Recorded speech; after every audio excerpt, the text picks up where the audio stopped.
بسم اللہ الرحمن الرحیم۔ میرے انتہائی قابل احترام بزرگوں، بھائیوں، السلام علیکم ورحمۃ اللہ وبرکاتہ۔ محترم بزرگوں اور بھائیوں، آپس میں لڑنا جھگڑنا یہ مسلمان کا شیوا نہیں، بلکہ اس سے بہت بڑے بڑے نقصانات ہو جاتے ہیں۔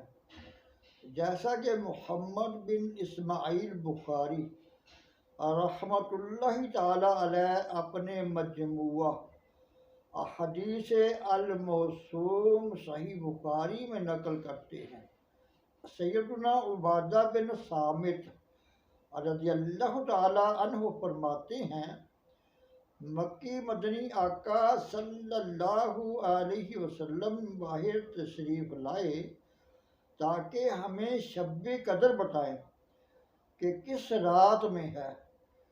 مسلمان آپس میں جھگڑ رہے تھے۔ سرکار صلی اللہ علیہ وسلم نے ارشاد فرمایا، میں اس لیے آیا تھا کہ تمہیں شب قدر بتاؤں، مگر فلاں فلاں شخص جھگڑ رہے تھے، اس لیے اس کا تعین اٹھا لیا گیا۔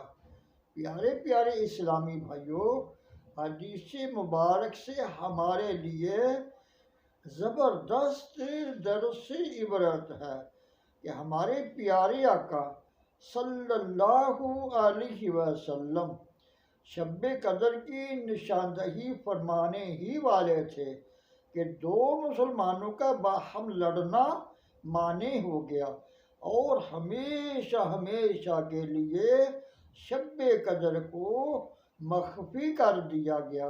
اس سے اندازہ کریں کہ آپس کا جھگڑا کس قدر نقصان دہ ہے، مگر افسوس صد افسوس، اب مسلمانوں کو کون سمجھائے۔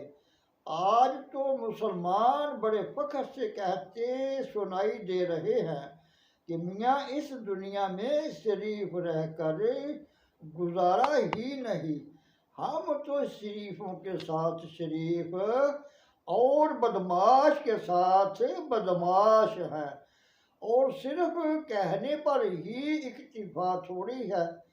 اب تو بسا اوقات معمولی سی بات پر پہلے زبان درازی ہوتی ہے اور پھر دست اندازی ہونے لگتی ہے، اور پھر بات چاقو بازی بلکہ گولیاں تک چل جاتی ہیں۔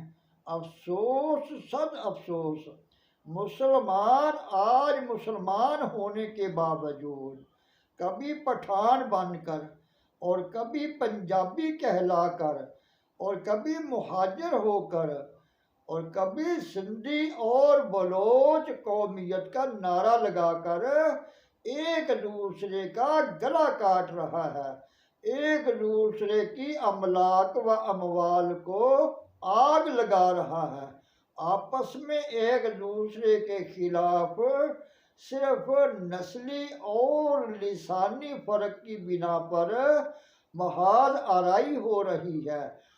پیارے پیارے مسلمانوں، آپ تو ایک دوسرے کے محافظ سے، تو پھر آپ کو کیا ہو گیا ہے؟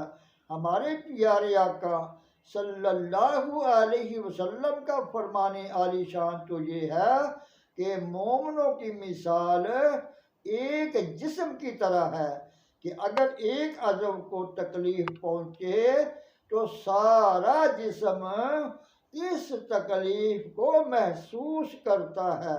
اور ایک شاعر نے کتنے ہی پیارے انداز میں سمجھایا ہے، مبتلائے درد کوئی عضو ہو روتی ہے آنکھ، مبتلائے درد کوئی عضو ہو روتی ہے آنکھ، اور کس قدر ہمدرد سارے جسم کی ہوتی ہے آنکھ۔ اللہ تعالیٰ سے دعا ہے درس و بیان کو سمجھنے، عمل کرنے اور دوسروں تک پہنچانے کی توفیق عطا فرمائے۔ وما علینا الا البلاغ المبین۔